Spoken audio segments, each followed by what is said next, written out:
ससुरे से आवेले ननदिया त हंसी बात पूछली हो। ससुरे से आवेली ननदिया तो हंसी बात पूछली हो।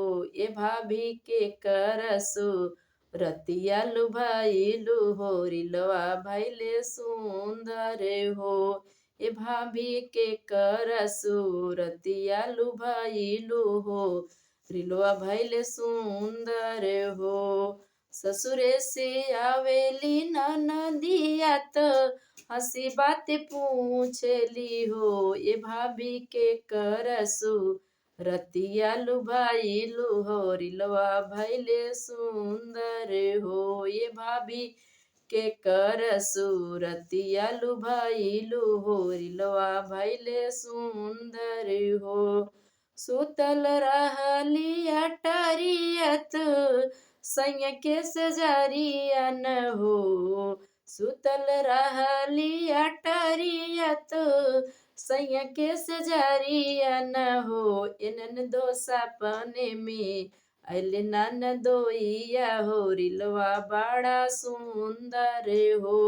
इनन दो सपने में अले ननदोइया हो, रिलवा भैले सुंदर हो। मेरे से आवेली बहिनिया तो हंसी बात पूछली हो। नैरे से आवेली बहिनिया तो हंसी बात पूछली हो। ए दीदी के कर पड़ल पर छाइया ललनवा बड़ा सुंदर हो। ए दीदी के कर पड़ल पर छाइया ललनवा बड़ा सुंदर हो। सुतल रहली अटरिया तो सैया के सजरिया न हो। सुतल रहली अटरिया तो सैया के सजरिया न हो। ए बहनी सपने में अले बहनोइया ललनवा बड़ा सुंदर हो। ए बहनी सपने में अले बहनोइया ललनवा बड़ा सुंदर हो। दुआरे से आवले देवर जी तो हंसी बात पूछले हो।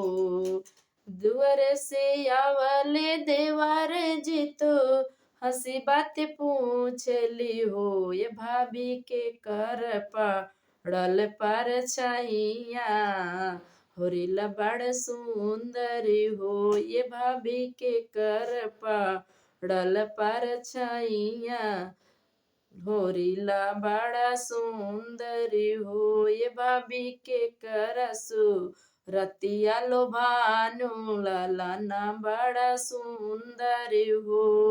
सुतल रहली अटरियत सैया के सजरिया न हो। सुतल रहली अटरियत सैया के सजरिया न हो। इधवर सपने में अल तोहर भैया हो, रिलवा भैले सुंदर हो।